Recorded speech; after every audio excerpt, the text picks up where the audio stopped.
回來吧，流浪花，讓我再載你去392號，好嗎？392號啊，呢度唔係呢度3。哇，我唔知你係到咗啊，我依家有單啦，我冇可能同你玩咯，係嘛，大佬，我要搵食啊嘛，大佬。你唔係你元朗嚟嘅。咁咪點啊？咁我係到咗啊嘛。細聲啲，你冇撚嘈啊！呂方呢壇嘢咧，我睇完咧真係百感交集嚇。我先拋個終極睇法出嚟嚇，再去慢慢拆呢件事。嗱，唔好以為邊個有片鋪上嚟咧，就代表邊個係啱晒嘅。阿司機啊，你有冇諗過啊？係咪前半節你啲態度已經硬邦邦，先至撩興咗啊？呂方真係唔單止個車門嘅，會唔會成條片咧都有必要往後掰咧？開門啦！開門你咪自己開咯，我向後掰啊嘛。向後掰啊！開啊！我屌你老母啊！我記撚住你嘅車牌，你死撚得啦！屌你老母係臭閪死閪仔！屌！哦，記得你啊！屌你乜呂方啊！屌你老母！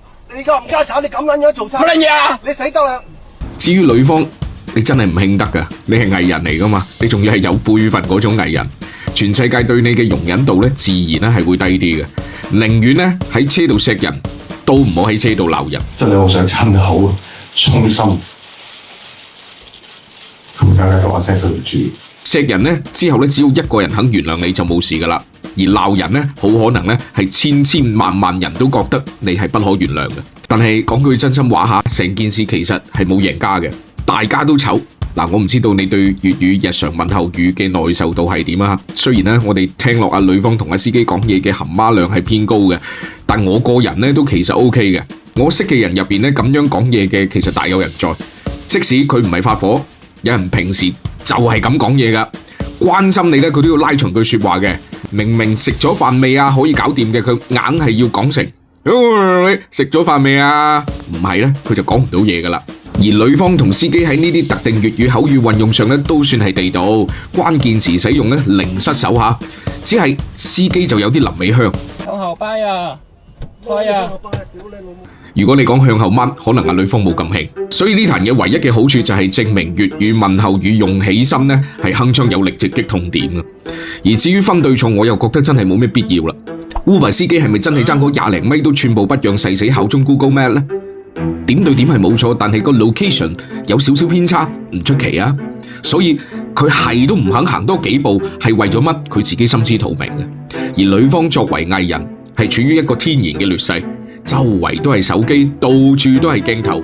之後人哋見到個司機可能唔認得啊，但係只要再見到呂方，大家就會不自覺咁諗起佢同 Uber 司機嗌交。其實佢哋兩個都覺得自己啱，但呢種啱又係咪大晒？又係咪真係咁重要呢？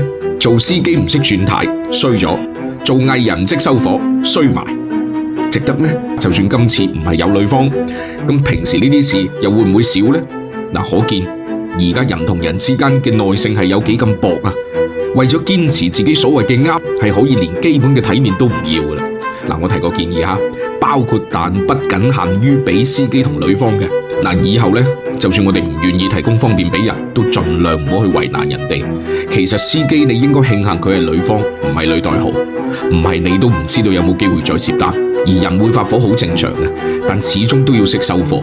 又真係唔係話每個1分鐘都事必不能呆着咗，將憂鬱的說話講清楚就算啦。情願同人相戀如火，都無謂喺車度扯火。1分鐘都不能呆着咗，由抑鬱心中的說話講清楚。我共你相戀如火，放棄我卻又為何？點讚你正能量。